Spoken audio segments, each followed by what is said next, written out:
बाप्पा, मला तुझी फार आठवण येते रे. तू कधी येणार आमच्या घरी?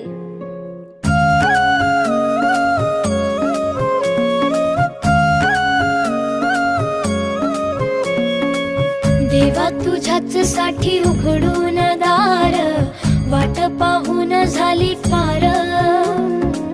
चिंता हरून देवा थकला असणार, दे माझ्या खांद्यावर